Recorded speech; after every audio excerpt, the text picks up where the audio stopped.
3 ದಿನಗಳ ಹಿಂದೆ ಬೆಳಗಾವಿಯ ಮಸೀದಿ ಒಂದರಲ್ಲಿ ಬೇರೆ ವಿಚಾರಕ್ಕೆ ಗಲಾಟೆಯಾಗಿತ್ತು. ಇಲ್ಲಿ ಹೇಗಪ್ಪ ಆಯಿತು ಅಂತ ಅಂದ್ರೆ ಮುಸ್ಲಿಂ ಸಮುದಾಯವನ್ನ ಅವಹೇಳನ ಮಾಡಿದ್ರು ಅನ್ನೋ ಕಾರಣಕ್ಕೆ ಸಂಬಂಧಪಟ್ಟಂತೆ ನಿರಂತರವಾಗಿ ಹೋರಾಟ ಆಗ್ತಾ ಇದೆ. ಇವತ್ತು ಮತ್ತಷ್ಟು ಆ ಹೋರಾಟ ಪ್ರತಿಭಟನೆ ತೀವ್ರ ಸ್ವರೂಪ ಪಡೆದುಕೊಳ್ಳುತ್ತೆ ಅನ್ನೋದರ ಡೀಟೇಲ್ ಸಿಗ್ತಾ ಇದೆ. ಸಂತಿ ಬಸ್ತವಾಡ ಗ್ರಾಮದಲ್ಲಿ ಅನ್ಯ ಧರ್ಮದ ಅವಹೇಳನ ಆರೋಪಕ್ಕೆ ಸಂಬಂಧಪಟ್ಟಂತೆ ಈ ಘಟನೆ ಖಂಡಿಸಿ ಆರೋಪಿಗಳ ಬಂಧನಕ್ಕೆ ಬೃಹತ್ ಹೋರಾಟ ಮಾಡೋದಕ್ಕೆ ಪ್ಲಾನಿಂಗ್ಗಳಾಗ್ತಾ ಇದೆ.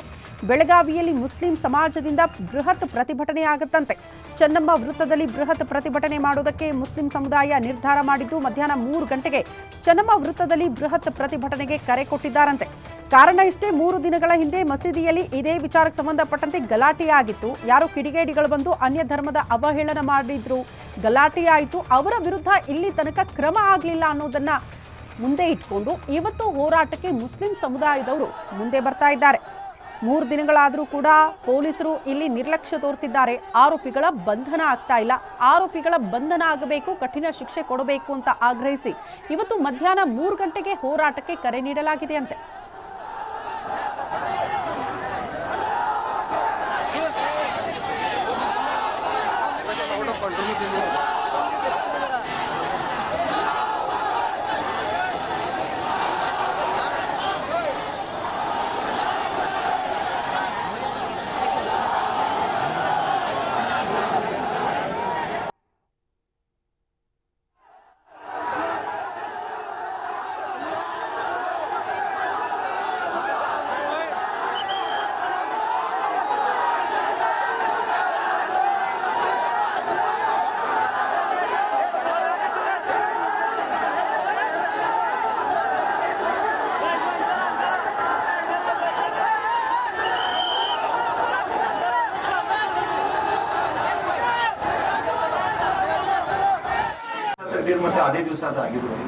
ಹೌದು ಹೌದು, ಆ ಸೇಮ್ ದಿವಸ ಆಗಿದೆ.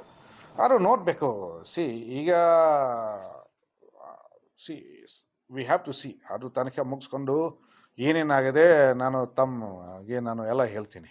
ನೋಡಿ, ಇದರಲ್ಲಿ ಸದ್ಯಕ್ಕೆ ನಮಗೆ ಅಷ್ಟು ಕ್ಲಿಯರ್ ಮಾಹಿತಿ ಬಂದಿಲ್ಲ. ಏನಾಗಿದೆ, ಯಾರು ಮಾಡಿದರೆ ಅಷ್ಟು ಕ್ಲಿಯರ್ ಮಾಹಿತಿ ಬಂದಿಲ್ಲ. ಅದಕ್ಕೆ ಆ ವಿಷಯ ಬಗ್ಗೆ ನಾನು ಜಾಸ್ತಿ ಮಾತಾಡಲಿಕ್ಕೆ ಐ ಕ್ಯಾನಾಟ್ ಸೇ. ಮತ್ತು ಕೀ ಕೂಡ ಯಾಕೆ ಅಲ್ಲಿ ಇಟ್ಟಿದ್ದಾರಂತೆ ನಾನು ಕೇಳಿದ್ದೀನಿ. ಇಟ್ಸ್ ಬಿಕಾಸ್ ಜನ ಪ್ರೇಯರ್ ಸಲುವಾಗಿ ಬರ್ತಾರೆ. ಸೊ ಯಾವಾಗಲೂ ಕೀ ಕೇಳೋದು ಅದು ಆಗಲ್ಲ, ಅದಕ್ಕೆ ಕೀ ಅಲ್ಲೇ ಇಟ್ಟಿದ್ದಾರೆ. But we have to see, we will investigate. Action ತಗೊಳ್ತೀವಿ whether it belong to any religion. ಯಾಕಂದರೆ ನಾನು ಹೇಳ್ತೀನಿ ನಿಮಗೆ, ಈಗ ಈ ಘಟನೆಯಲ್ಲಿ ನಾನು ಕರೆಕ್ಟಾಗಿ ಹೇಳ್ತೀನಿ, any one who does anything against any other religion they are actually anti national. ಯಾಕಂದರೆ ನಮ್ಮ ಇಂಡಿಯನ್ ಕಾನ್ಸ್ಟಿಟ್ಯೂಷನ್ದಲ್ಲಿ ಇದು ಭಾಳ ಕ್ಲಿಯರ್ಲಿ ಆಗಿ ಮೆನ್ಷನ್ ಮಾಡಿದರೆ, we are a secular country, we should respect their fathers. So ಯಾರು ಈ ಥರ ಮಾಡ್ತಾ ಇದ್ರೆ ಇದು ಬರೀ ಒಂದು ಧರ್ಮ ವಿರುದ್ಧ ಅಲ್ಲ, it is against our constitution ಮತ್ತು ಇಂಡಿಯಾ ವಿರುದ್ಧ ಇದೆ. ಸೊ ಅದು ನಾನು ಹೌದು ಹೌದು, ಆ ಸೇಮ್ ದಿವಸ ಆಗಿದೆ. ಆದರೂ ನೋಡಬೇಕು. ಈಗ ವಿ ಹ್ಯಾವ್ ಟು ಸಿ ಅದು ತನಿಖೆ ಮುಗಿಸ್ಕೊಂಡು ಏನೇನಾಗಿದೆ ನಾನು ಎಲ್ಲ ಹೇಳ್ತೀನಿ. ನೋಡಿ, ಮೊದಲುವಾಗಿ ಏನು ಘಟನೆ ಆಗಿದೆ ಅದು ಒಳ್ಳೆಯ ಇಲ್ಲ. ಇದು ಭಾಳ ಡಿಸ್ಟರ್ಬಿಂಗ್, ಪೇನ್ಫುಲ್ ಘಟನೆ ಇದೆ. ಅದು ಎಲ್ಲರಿಗೂ ಇನ್ನೂ ಆಗ್ತೈತೆ. ಮತ್ತು ಬರೀ ನಮ್ಮ ಸಮುದಾಯಕ್ಕೆ ಇಲ್ಲ, ಸಂತಿ ಬಸವಾಡದಲ್ಲೇ ನಮ್ದು ಯಾರು ಹಿಂದೂ ಬಾಂಧವರು ಅದಾರು ಅವ್ರು ಕೂಡ ಹೇಳಿದರು ಇದು ಘಟನೆ ಆಗಿದೆ, ಚಲೋ ಇಲ್ಲ. ಸಾಹೇಬ್ರುಗಳು ಹೇಳಿದ್ದರು ಇನ್ವೆಸ್ಟಿಗೇಷನ್ ಮಾಡಿ ಯಾರು ಮಾಡಿದಾರೆ ಅದು ಕಲ್ಪ್ರಿಟ್ಗೆ ಹಿಡ್ಕೊಳ್ಳಿ. ಕುರಾನ್ ಸುಟ್ಟೋದು ಇದು ಭಾಳ ನೋವು ಆಗ್ತೈತೆ ಅಂತ. ಏನು ಸ್ಪಾಂಟೇನಿಯಸ್ ಆಗ್ತಾ ಇದೆ, ಯಾರ ಲೀಡರ್ಶಿಪ್ದಲ್ಲಿ ಯಾರು. ಈ ಬಗ್ಗೆ ಮತ್ತಷ್ಟು ಡೀಟೇಲ್ಸ್ ಅನ್ನ ಕೊಡ್ತಾ ಹೋಗ್ತಾರೆ ನಮ್ಮ ಪ್ರತಿನಿಧಿ ರಾಜೇಶ್ ಹೂಗಾರ್ ದೂರವಾಣಿ ಸಂಪರ್ಕದಲ್ಲಿ. ರಾಜೇಶ್, ಈಗ ಮೈಸೂರಿನಲ್ಲೂ ಕೂಡ ಈ ರೀತಿ ಯಾರೋ ಅನ್ಯ ಧರ್ಮದ ಅವಹೇಳನ ಮಾಡಿದ್ರು, ಒಂದು ಪೋಸ್ಟ್ ಹಾಕಿದ್ರು ಅನ್ನೋ ಕಾರಣಕ್ಕೆ ದೊಡ್ಡ ಮಟ್ಟದ ಗಲಭೆ ಆಗಿತ್ತು. ಈಗ ಬೆಳಗಾವಿಯಲ್ಲಿ ಆ ರೀತಿ ಆಗಬಾರ್ದು ಅಂದ್ರೆ ಅಟ್ಲೀಸ್ಟ್ ಪೊಲೀಸರ ತನಿಖೆ ಆಗಬೇಕು. ಬಟ್ ಕಮಿಷನರ್ ಅವರು ಹೇಳೋ ಪ್ರಕಾರ ಯಾವ ಮಾಹಿತಿ ಕೂಡ ಸಿಗ್ತಾ ಇಲ್ಲ ಅಂತ. ಮತ್ತೆ ಯಾಕಾಗಿ ಹೋರಾಟ ಆಗ್ತಾ ಇದೆ, ಎಕ್ಸಾಕ್ಟ್ಲಿ ಏನಾಗಿರೋದು? ಶ್ರುತಿ ಏನಂತಾರೆ, ಕಳೆದ 3 ದಿನಗಳ ಹಿಂದೆ ಅಂದ್ರೆ ರವಿವಾರ ಮಧ್ಯಾಹ್ನ ಏನು ಬೆಳಗಾವಿಯ ಸಂತಿ ಬಸವಾಡ ಗ್ರಾಮದ ಏನು ಅನ್ಯ ಧರ್ಮದ ಧರ್ಮ ಗ್ರಂಥವನ್ನ ಕದ್ದೊಯ್ದು ಅದೇ ಮಸೀದಿ ಹಿಂದ್ಗಡೆನೆ ಸುಟ್ಟು ಬೆಂಕಿಯನ್ನು ಹಚ್ಚಿರ್ತಾರೆ.